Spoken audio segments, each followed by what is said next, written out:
Selamat datang di channel Hosiana TV. Sebelum Anda menonton, jangan lupa subscribe, like, komen, dan jangan lupa aktifkan lonceng pemberitahuannya supaya mengetahui video terbaru dari kami.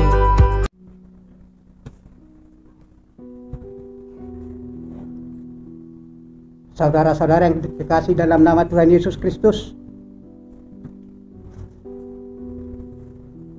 kita melihat tema hari ini, mari kita naik ke gunung Tuhan. Mari kita naik ke gunung Tuhan. Mungkin saudara-saudara akan bertanya, gunung Tuhan itu di mana? Nah, itulah yang perlu kita coba pelajari pada saat ini, supaya kita masing-masing mengerti apa yang dikatakan naik ke gunung Tuhan. Kita coba membaca dari Yesaya pasal yang kedua, dimulai ayat 1 sampai dengan yang kelima. Saudara yang mengikuti saya membaca. Sion sebagai pusat kerajaan damai. Firman yang dinyatakan kepada Yesaya bin Amos tentang Yehuda dan Yerusalem akan terjadi pada hari-hari yang terakhir. Gunung tempat rumah Tuhan akan berdiri tegak di hulu gunung-gunung dan menjulang tinggi di atas bukit-bukit. Segala bangsa akan berduyun-duyun ke sana, dan banyak suku bangsa akan pergi dan berkata, mari kita naik ke gunung Tuhan, ke rumah Allah Yakub, supaya ia mengajak kita tentang jalan-jalannya, dan supaya kita berjalan menempuhnya. Sebab dari Sion akan keluar pengajaran dan firman Tuhan dari Yerusalem. Ia akan menjadi hakim antara bangsa-bangsa dan akan menjadi wasit bagi banyak suku bangsa. Maka mereka akan menempa pedang-pedangnya menjadi mata bajak, dan tombak-tombaknya menjadi pisau pemangkas.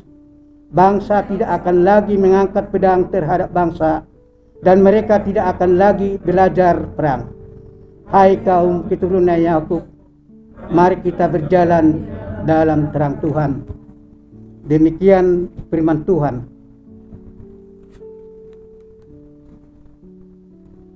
Saudara yang kekasih,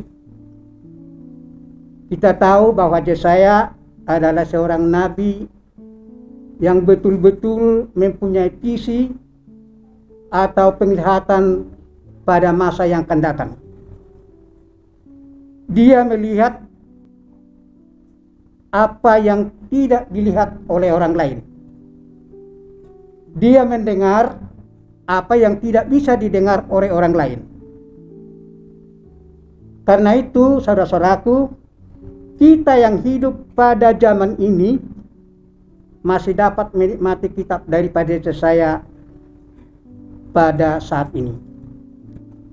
Suatu kali dalam visinya, Yesaya seakan-akan berada di puncak Bukit Sion. Di sana ia melihat peristiwa demi peristiwa. Terlintas di hadapannya bagaikan menonton film. Ia melihat Yerusalem yang tadinya megah, hebat, dan luar biasa indahnya, tiba-tiba dikepung oleh suatu pasukan yang sangat besar. Dan akhirnya Yerusalem dapat direbut.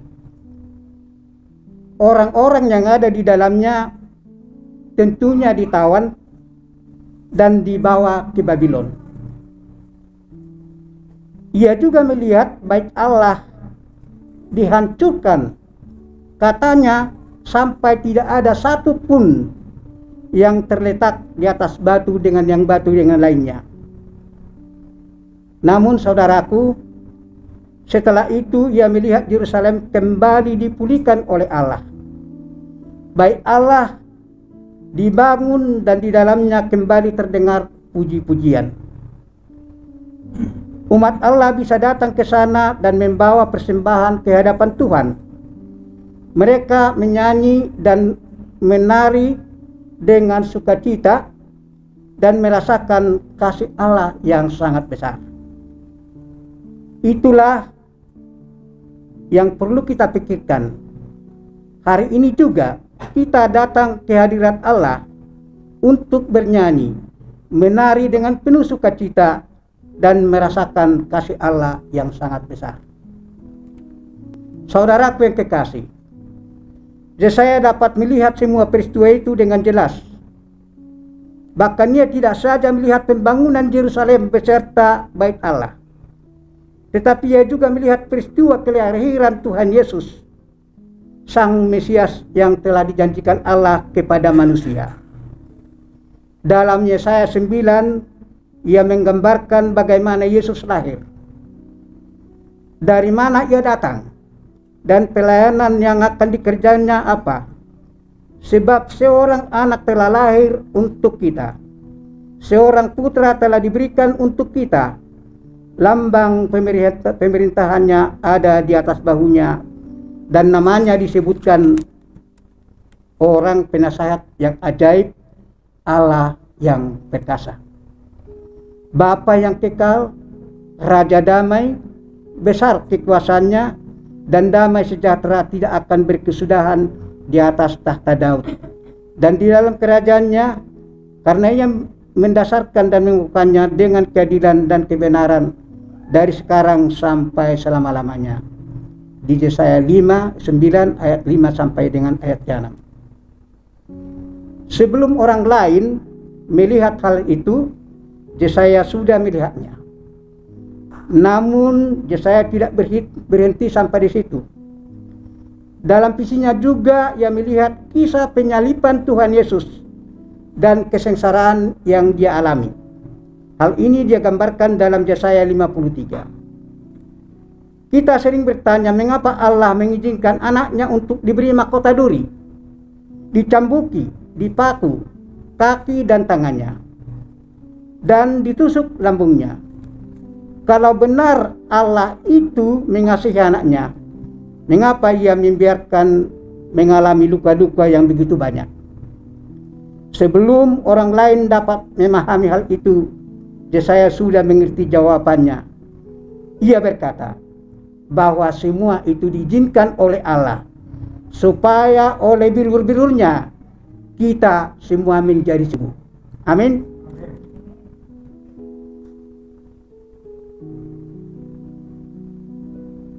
Yesaya tidak berhenti sampai pada kisah penyaliban Yesus. Kalau hanya sampai di situ, maka sia-sialah iman kita. Kalau sampai di situ, maka sia-sialah ibadah kita saat ini.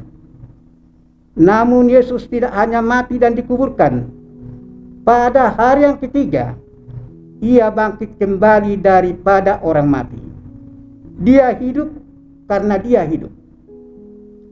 Ada kemenangan bagi kita. Karena dia hidup, ada hari esok bagi saya dan untuk Bapak semua. Karena dialah pemelihara kita semua. Puji Tuhan. Yesaya masih melihat peristiwa demi peristiwa terjadi di depan matanya. Dia juga melihat apa yang akan terjadi pada akhir zaman. Sementara orang lain masih sibuk dengan urusan-urusan pekerjaannya, urusan-urusan rumah tangganya, urusan-urusan bisnisnya, Yesaya sudah melihat peristiwa yang akan terjadi pada hari-hari terakhir di dunia ini.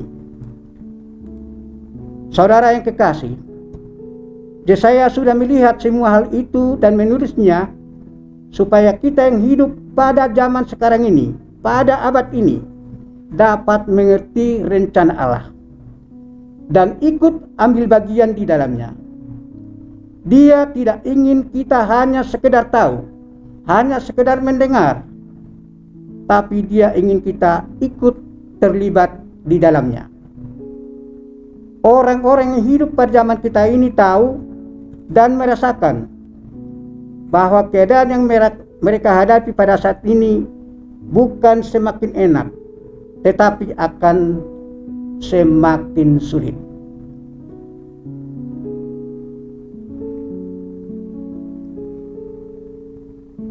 Yesaya sudah menggambarkan hal itu dalam kitabnya. Dia melihat bahwa dunia kita sedang menuju pada kehancurannya. Namun di samping itu, ia juga melihat suatu kegerakan rohani yang sangat luar biasa. Pada hari-hari terakhir, orang-orang akan datang berduyun-duyun ke Bukit Sion untuk melihat kabarnya dan menyembah kepada Tuhan. Dan itulah rencana daripada gereja kita pada saat ini untuk menambah pelayanannya. Kita tahu bahwa pada beberapa minggu yang lalu kita sudah mulai melayani sekolah minggu di satu tempat. Dan Tuhan akan memberkati rencana daripada gereja ini. Akan terjadi pada hari-hari yang terakhir, gunung tempat rumah Tuhan akan berdiri tegak di hulu gunung-gunung dan menjulang tinggi di atas bukit-bukit. Segala bangsa akan berduyun-duyun ke sana. Tadi yang kita baca Yesaya 2 ayat yang kedua.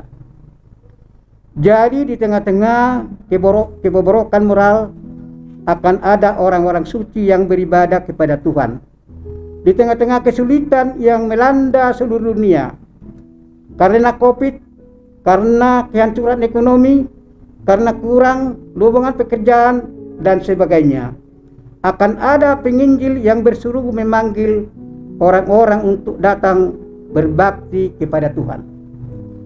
Marilah kepadaku semua yang letih lesu dan berbeban berat, aku akan memberi kelegaan kepadamu. Ajakan Tuhan pada saat ini, coba kita dengar kembali. Marilah kepadaku semua yang letih lesu dan berbeban berat, aku akan memberi kelegaan kepadamu. Haleluya. Di dalam pelayanan Tuhan pada zaman ini, kita perlu menyadari ada dua perkara. Perkara yang pertama, Allah akan berbuat perkara yang besar dalam pelayanan pekerjaannya. Yang kedua, akan ada revival atau KKR besar-besaran, bukan saja di dalam hati orang-orang yang tidak percaya, yaitu tetangga kita kiri kanan, melainkan juga di dalam hati orang-orang percaya yang sudah menjadi milik Tuhan. Kiranya perkara ini akan menjadi kenyataan dimulai dari rumah Tuhan yang kita tempati pada saat ini. Yesaya 2 ayat yang 2 mengatakan akan terjadi di bukit Tuhan. Tuhan sendirilah yang akan membangun pelayanan pekerjaannya. Karena itu saudara-saudara sekalian, kita perlu mempersiapkan hati dan pikiran, jiwa kita untuk menghadapi rencana Allah yang besar ini. Hari-hari ini kita akan melihat hal-hal yang ajaib yang akan dikerjakan Tuhan di depan mata kita. Akan ada banyak gereja yang didirikan, dan kalau Tuhan sendiri yang membangun gerejanya, maka kita tidak akan kekurangan dana. Orang-orang yang melihat hal itu akan menggelengkan kepalanya nanti dan berkata, karena Tuhanlah itu semuanya terjadi. Di dalam pembangunan, baik itu pembangunan rohani maupun pembangunan gereja, Dr. Robert Schuller mengatakan bahwa kita ingin mengecek apakah proyek tertentu merupakan proyek Allah atau bukan. Kita dapat menilai dengan kedua pertanyaan ini. Pertanyaan pertama, apakah rencana ini memuliakan nama Tuhan? Apakah rencana ini menolong kebutuhan orang banyak? Kita semua bertanya dan kita sendiri yang menjawab. Kalau iya, kita boleh percaya bahwa proyek ini dan rencana ini pasti berhasil. Apapun halangan yang merintanginya, sebab kalau Allah sendiri yang membangun, hal itu pasti terjadi. Kita tahu di dalam Injil, ketika orang Israel keluar dari Mesir, mereka tidak punya emas atau perak. Tetapi sewaktu Musa menantang mereka untuk mendirikan gereja atau kemah suci, mereka datang dan mempersembahkan emas dan perak. dan segala macam perhiasan-perhiasan lainnya. Sekarang timbul pertanyaan, dari manakah mereka mendapatkan semuanya itu? Apakah mereka menemukan tambang emas di padang gurun? Tidak. Jawabannya adalah tidak. Ketika bangsa Israel akan pergi meninggalkan Mesir, mereka datang kepada keluarga-keluarga orang Mesir dan meminta emas dan barang-barang berharga lainnya dari mereka. Tahu nggak saudara, orang Mesir sungguh aneh. Orang Mesir yang biasanya hatinya begitu keras, suka melawan, saat itu mau memberikan barang-barangnya kepada bangsa Israel dengan sangat murah hati. Kita melihat di sini bahwa Allah bisa menggerakkan hati orang-orang yang tidak beriman untuk menolong pekerjaannya. Apakah kita mau bila saudara-saudara kita yang tidak beriman menolong pekerjaan Tuhan di gereja kita ini? Kita juga menjawab sendiri. Kalau anak Tuhan kikir dan tidak mau tahu tentang pekerjaan Tuhan, maka Tuhan akan memakai orang-orang yang tidak beriman untuk menolong pekerjaannya. Tuhan punya 1001 macam cara untuk menyelesaikan pekerjaannya.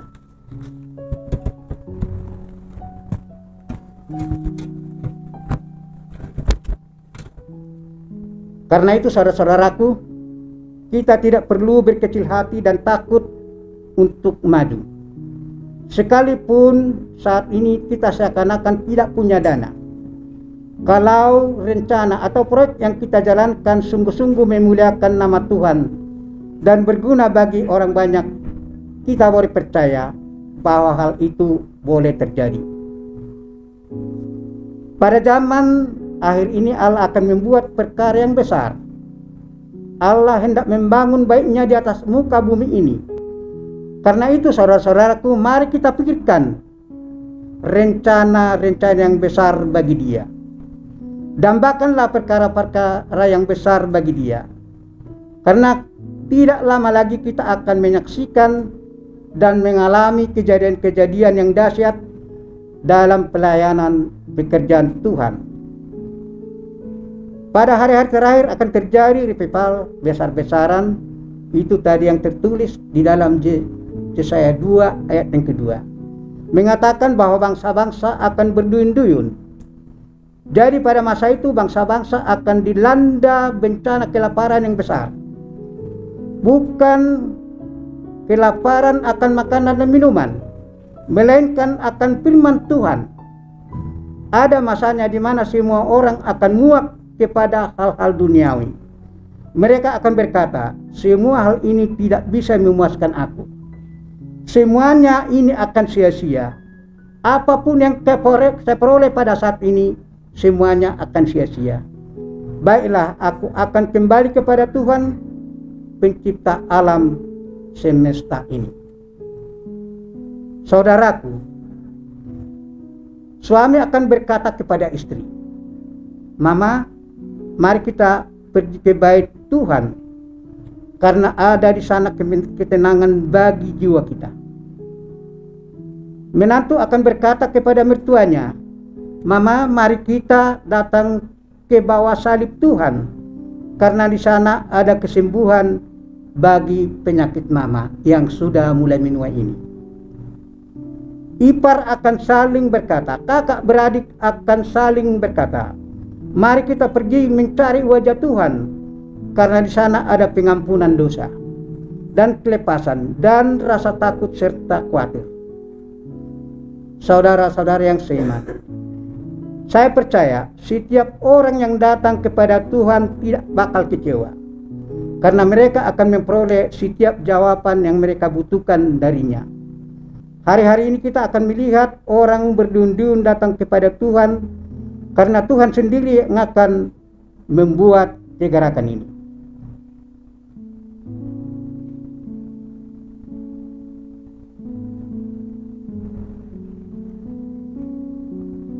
Di dalam beberapa ayat ini saja kita menjumpai kata mari. Ada beberapa kali. Dan banyak suku bangsa akan pergi serta berkata, "Mari kita naik ke gunung Tuhan. Mari kita naik ke gunung Tuhan, ke rumah Allah Yakub, supaya mengajar kita tentang jalan-jalannya dan supaya kita berjalan menempuh. Sebab dari Sion akan keluar pengajaran dan firman Tuhan dari Yerusalem." Itu ayat yang ketiga. Hai kaum keturunan Yakub, mari kita berjalan di dalam terang Tuhan. Ayat yang kelima. Kata mari di sini adalah suatu ajakan. Saya ulangi, kata mari di sini adalah suatu ajakan. Saya yakin bahwa gereja Tuhan akan menggenapi ayat ini, mengajak orang-orang untuk datang dan mengenal Tuhan. Semua nyanyian yang dinaikkan dan semua khotbah yang dikumandangkan hanyalah bermotif ajakan, bukan suatu paksaan. Gereja hanya mengajak orang-orang untuk datang kepada Tuhan. Mau ikut boleh, mau tidak apa-apa. Ya, coba diingat. Gereja hanya mengajak untuk datang bersekutu kepada Tuhan. Mau silakan, tidak mau tidak apa-apa. Yesus juga mengajukan ajakan kepada kita. Marilah kepadaku semua yang letih lesu dan berbeban berat. Aku akan memberi kelegaan kepadamu. Dalam kegerakan Allah yang hebat nanti pun, satu dengan yang lain akan saling mengajak. Karena itu marilah kita juga menawarkan ajakan kepada keluarga kita, kepada teman-teman kita, kepada saudara-saudara kita, bahkan kepada pacar kita, bahkan kepada semua orang. Mengapa kita harus mengajak orang-orang itu untuk datang dan mengenal Tuhan? Ya tentunya mungkin kita akan capek. Apa gunanya bagi saya? Sekarang kita akan melihat, karena ada 3 hal kenapa kita harus mengajak orang-orang untuk datang mengenal Tuhan. Yang pertama, masanya sudah begitu singkat. Makanya sudah begitu singkat. Alkitab berkata tentang hari-hari terakhir. Hari-hari terakhir membayangkan tentang suatu masa yang segera berakhir. Masa permulaan sudah berlalu. Masa pertengahan pun sudah berlalu. Saudara dan saya saat ini hidup pada suatu masa yang diberi nama oleh para Alkitab hari-hari terakhir. Dan hari yang terakhir ini akan segera disudahi. Kapan? Tak seorang pun yang tahu selain Bapa di surga. Namun kita sadar bahwa masanya sungguh-sungguh sudah begitu singkat. Karena itu kita mau mengajak siapa saja yang kita temui, baik di kantor, di rumah, di sekolah, maupun di mana saja, untuk datang ke hadapan Tuhan. Yang kedua, di Gunung Sion, bait Allah, ada pengajaran. Alkitab mengatakan umatku binasa karena tidak mempunyai pengetahuan. Sekali lagi, Alkitab mengatakan umatku binasa karena tidak mempunyai pengetahuan. Padahal saya mulai dari SD, bahkan mungkin mulai di taman kanak-kanak, saya sudah mulai belajar tentang pengajaran Tuhan, yaitu Alkitab, yang mungkin sudah ada di kitab masing-masing. Mereka tidak mempunyai pengetahuan karena tidak diajar. Karena itu jangan salahkan anggota gereja kalau mereka tidak tahu memberi, karena mereka tidak pernah diajar untuk memberi. Jangan sekali-sekali memarahi anggota dari mimbar dan berkata, "Jemaat tidak tahu diri. Sudah 20 tahun datang ke gereja ini tapi kolektenya hanya 2.000 perak. Juga perpuluhannya tidak pernah diberikan." Jangan marah lewat mimbar. Mimbar bukan tempat untuk marah. Mimbar bukan tempat untuk saluran emosi. Mimbar adalah tempat untuk saluran kekuatan, penghiburan, berkat-berkat daripada Tuhan.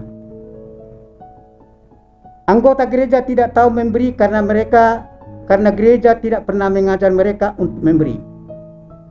Alkitab berkata bahwa suatu kali Yesus membuat cemeti ketika ia masuk ke dalam bait Allah. Dan ia menjungkir balikan meja-meja penukar uang dan mengusir pedagang-pedagang burung merpati dari sana. Dia menegur orang-orang Farisi dan para ahli Taurat dengan penuh amarah. Mengapa engkau menjadikan rumah Bapakku yang adalah tempat doa menjadi sarang penyamun? Yang merupakan tempat doa itu menjadi sarang penyamun bukanlah orang-orang pasar, melainkan orang-orang Farisi dan para ahli Taurat, yang seharusnya mereka itu mengajar umat untuk takut akan Tuhan.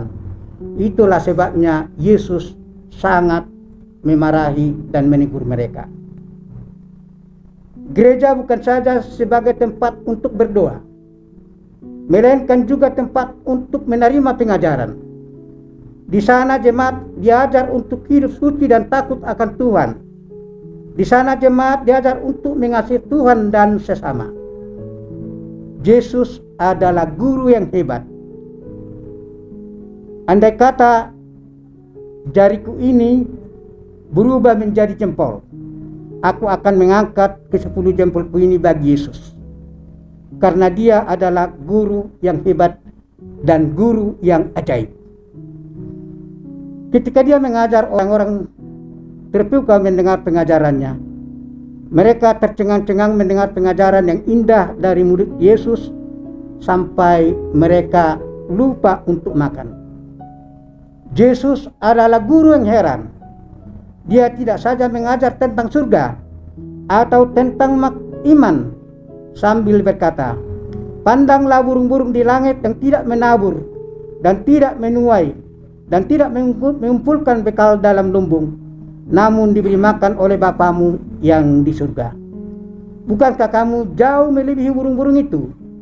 Namun suatu kali ketika dia masuk ke bait Allah, ia tidak berdiri mengajar, tetapi dia duduk di dekat tempat derma, di tempat persembahan. Saya bisa membayangkan kebingungan murid-muridnya pada saat itu. Sehingga akhirnya murid-murid bertanya, "Guru, mengapa engkau duduk di situ? Mengapa engkau memperhatikan orang yang memberi kolekti atau persembahan? Nanti orang-orang mengira engkau mata duitan. Nanti kalau ada uang persembahan yang hilang, guru bisa disangka sebagai pencurinya. Bukankah orang-orang sudah mengenal guru sebagai pengkhotbah? Mengapa guru duduk dekat kantong persembahan?" Tahu tidak saudara-saudara, Yesus hanya diam dan tidak memberi jawaban. Mungkin saat itu iman-iman sudah mulai berkasak-kusuk, membicarakan sikap Tuhan Yesus, sampai akhirnya datanglah seorang janda miskin ke tempat penyerahan persembahan dan memasukkan kolektenya. Yesus segera memanggil murid-muridnya dan berkata, "Lihatlah janda itu. Aku berkata kepadamu bahwa ia sesungguhnya sudah memberi jauh lebih banyak dari orang-orang lain, karena ia sudah memberikan seluruh nafkahnya untuk pekerjaan Tuhan." Saudara yang kekasih, Yesus tidak hanya berkhotbah tentang iman dan tentang surga, tetapi ia juga berkhotbah tentang uang. Karena itu jemaat juga perlu diajar tentang memberi. Tetapi banyak kali kalau pendeta berkhotbah tentang duit, anggota di belakang maupun di depan sudah mulai menerka tentang duit lagi nih, tentang uang lagi nih. Namun memang itulah tugas seorang hamba Tuhan. Terserah saudara mau menerima atau tidak. Tuhan berkata, "Berilah, maka kamu akan diberi." Kita perlu belajar untuk memberi supaya pekerjaan Tuhan dapat berkembang dengan baik. Kita perlu belajar untuk menunjang pelayanan pekerjaan Tuhan dengan uang kita, supaya ada banyak jiwa yang ditolong, diselamatkan, dan diberkati Tuhan. Kita tahu bahwa setiap pengorbanan kita akan berguna untuk kelebaran kerajaan surga. Oleh karena itu saudara-saudara yang kekasih di dalam nama Tuhan Yesus, ajaklah orang-orang untuk datang ke dalam bait Allah, karena di sana ada pengajaran yang menuntun kita untuk hidup berkenan kepadanya. Beramai-ramailah datang ke dalam rumah Tuhan. Yang ketiga dan terakhir, Tuhan adalah hakim dan pembela. Di Yesaya 2 ayat 4 dikatakan, Ia akan menjadi hakim antara bangsa-bangsa dan akan menjadi wasit bagi suku bangsa. Bangsa-bangsa tidak akan belajar perang lagi. Semuanya akan hidup dalam damai. Dapatkah saudara membayangkan suasana seperti itu? Bukankah saat ini seluruh hidup kita diwarnai dengan peperangan? Tahukah saudara bahwa hidup kita ini sekarang dalam peperangan? Kenapa? Tadi saya katakan kita berperang sekarang melawan COVID-19. Kita sekarang berperang untuk melawan ekonomi yang lemah. Banyak peperangan yang kita alami. Bangsa-bangsa di dunia saling berperang tanpa henti-hentinya. Silih berganti seakan-akan perang tidak dapat dipisahkan dengan sejarah kehidupan manusia. Juga di tempat pekerjaan kita sering berselisih dengan orang lain. Kita merasa tidak puas. Mengapa orang yang lebih bodoh dari kita justru diangkat menjadi kepala bagian atau HRD, sedang kita yang sudah bekerja lebih lama, lebih berpengalaman, kenapa tidak dipilih? Dimanapun kita berada selalu ada ketidakpuasan, sehingga kita saling cakar-mencakar, malah saling membenci. Meskipun demikian, saudara yang kekasih, firman Tuhan berkata bahwa akan ada suatu masa di mana kita semua akan hidup berdampingan dengan damai. Yesus akan menjadi hakim dan wasit segala bangsa. Kalau Yesus yang menjadi hakim, Ia akan berlaku adil sehingga sejahtera jiwa dan batin kita. Segala ketidakpuasan kita akan Ia lalukan. Apakah saat ini saudara tidak puas dengan keadaan saudara? Apakah saudara tidak puas dengan keputusan yang dijatuhkan atas diri saudara? Tuhan adalah hakim yang adil. Laporlah kepadanya, saudara akan mendapat keputusan yang memuaskan.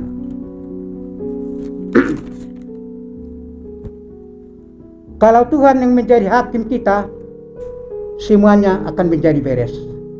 Mungkin saat ini engkau tertipu ratusan juta. Mungkin sertifikat rumahmu diambil orang. Mungkin pacarmu direbut oleh orang. Saudara tidak perlu takut, karena Tuhanlah yang menjadi hakim kita. Sungguh dalam hari-hari ini kita akan melihat satu kegerakan yang besar. Orang-orang akan datang berdundun kepada Tuhan. Sion akan dipenuhi dengan semarak kemuliaan Tuhan. Namun kalau kita mengalami hal itu, kita harus mau membayar harganya. Apakah harganya itu, saudaraku? Yesaya 2 ayat 5 mengatakan, Hai kaum keturunan Yakub, mari kita berjalan di dalam terang Tuhan. Kemuliaan Tuhan akan dinyatakan. Kegerakan yang besar akan terjadi kalau anak-anak Tuhan hidup di dalam terangnya dan di dalam kebenaran. Dunia ingin melihat keteladanan kita, melihat kehidupan anak-anak Tuhan. Kalau mereka menjumpai hal itu, mereka tidak akan menunda-nunda waktu lagi untuk datang kepada Tuhan. Mereka akan berdundun dan menyembah Tuhan. Sebab itu biarlah saat ini kita hidup dalam terangnya. Saudara yang kekasih di dalam nama Tuhan Yesus, minggu-minggu ini adalah minggu Pasion, masa penderitaan. Coba kita perhatikan di depan ada 3 salib. Ada 3 salib. Kenapa enggak 5? Kenapa enggak 10? Apakah pada saat itu hanya 2 penjahat? Kenapa Tuhan Yesus ada di tengah? Kenapa enggak di kiri? Kenapa tidak di kanan? Ini mungkin suatu pertanyaan bagi kita untuk menyongsong Jumat Agung. Coba kita perhatikan.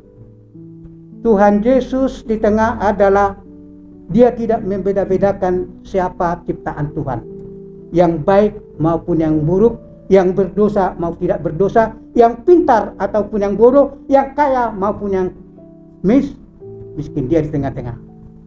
Dan juga menggambarkan dia di tengah-tengah adalah sebagai vertikal. Hanya Tuhan yang kita puji dan kita sembah. Sedangkan ke kiri kanan horizontal adalah kita harus saling mengasihi. Di samping itu, saudara yang kekasih, kita coba perhatikan banyak orang-orang berduyun-duyun pada saat Pilatus mengatakan bahwa Tuhan Yesus tidak bersalah. Tapi orang banyak mengatakan, serahkan Yesus kepada kami. Yesus serahkan kepada kami. Mereka meminta Tuhan Yesus bukan untuk dipuji dan dipermuliakan. Tetapi apa? Tuhan Yesus untuk disalibkan. Ini sekarang pertanyaan buat kita. Kadang-kadang kita mengundang Tuhan Yesus, tapi bukan untuk dipuji dan dipermuliakan, tapi Anda adalah untuk ikut menyalibkan. Ingat. Yang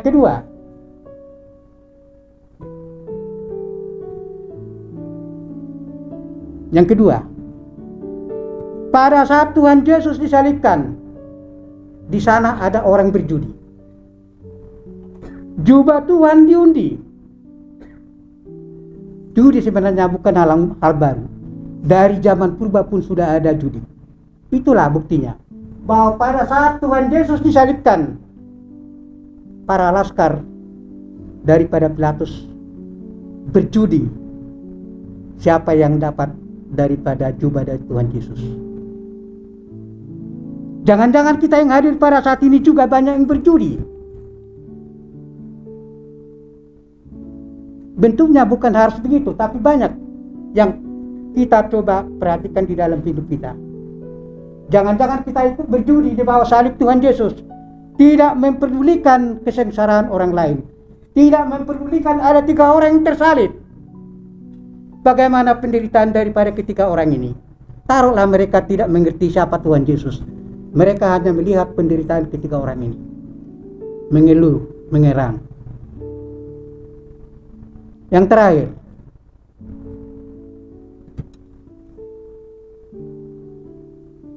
di sana akan kita lihat murid-murid Tuhan Yesus bersama dengan ibu Tuhan Yesus. Mereka inilah yang selalu mengikuti ajaran Tuhan Yesus. Maka Tuhan Yesus mengatakan, "Ibu, inilah anakmu."